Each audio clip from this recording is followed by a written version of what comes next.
Good morning, everybody. Happy Monday morning. I've decided to do this from my car because I know the moment I step into my office, my day is going to go mental and my week's going to be one of those crazy weeks.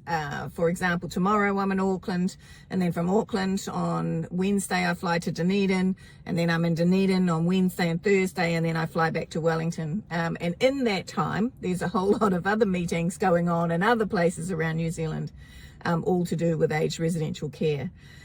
Why is it gone a bit crazy? Well, it's to be expected. It's an election year, and what that means is the current government has got governmental agencies working as fast as possible, doing consultation around issues that they want to have announceables for in June and July. And they also want to run into the election with it. So things like the Royal Commission of Inquiry into Abuse in Care, it was a Royal Commission that I started. I set the parameters for. One of the downstream effects of the recommendations that have come out of that Royal Commission is around the workforce in any facility that is caring for New Zealanders, particularly those in secure care. So I understand it. I started the Royal Commission. I get the whole purpose of it. But one of the things that's interesting there is that it's moving with incredible speed. And my concern is that I know the date period that the Royal Commission was set for.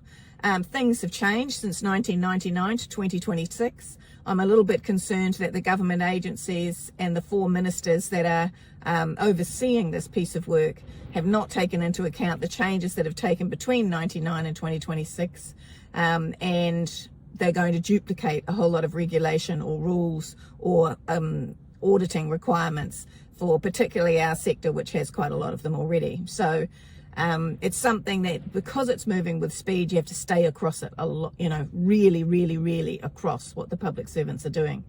So that's just one of many things that is happening at the moment. One of the other things I wanted to talk about this morning, though, was a phone call that I had from a gentleman last week who was just seeking a piece of advice, really. So his mum had been living independently. She had been living in a village, in a retirement village, not one of the large, really flashy villages, but a middle of the road sort of a village. And as she aged, her health had progressively sort of started to decline, as it does for all of us. And so she had moved from independent living into a supported apartment. And it had now reached a stage, her health had now reached a stage that she needed to move from a supported apartment into a care facility. So she now needed 24/7 care. And there was no problem. The gentleman, his mum had access to that sort of level of care. It was the fact that he went to a lawyer, and you have to go to a lawyer when you've got to deal with all these issues. So it wasn't going to the lawyer. It was that the lawyer turned around and said to him, the daily bed rate that you are being quoted is exorbitant and you should take exception to it. So this gentleman rang to get some advice, because he rang our association to just ask, what is normal? And I said, well, what's the bed day rate that you have been quoted? And he said $352. And I said, well, that's the amount set by the government. That's the maximum contribution amount set by the government for hospital level care.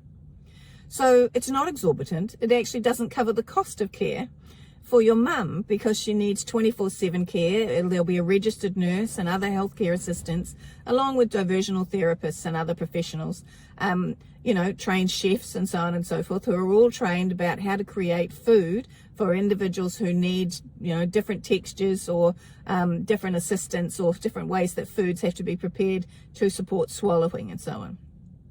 So I said that's the price set by government. So they're not trying to rip you off. That's actually just what the price is. I said, but your mum, if she was in a New Zealand hospital bed, the average price of a New Zealand hospital bed paid by the taxpayer is between $1,700 and $1,800 a day. So this is 24/7 care with nurses who trained in the same places that the hospital nurses trained in, with healthcare assistants that trained in the same way that the healthcare assistants in the hospital trained, with social workers and diversional therapists and so on and so forth, all who trained in the same places that those inside the hospital system train. And they're going to be there to help look after your mum. And he understood that when it was explained appropriately. So it is a minefield for families when they get to this part of their loved one's lives. First of all, they can see that their loved one is deteriorating and coming towards what is the last part of their life. And at the same time, they have to navigate personally a system that is very complex and that there is no one single place to go for information.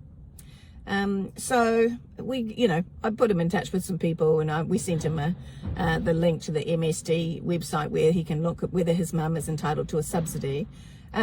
But it is an interesting time for families, and I want to acknowledge those families that are out there doing it really hard at the moment, trying to figure out how to get the appropriate level of care for their loved one in a system that is quite siloed, quite complex, and there isn't a single place that you can go to for unbiased advice.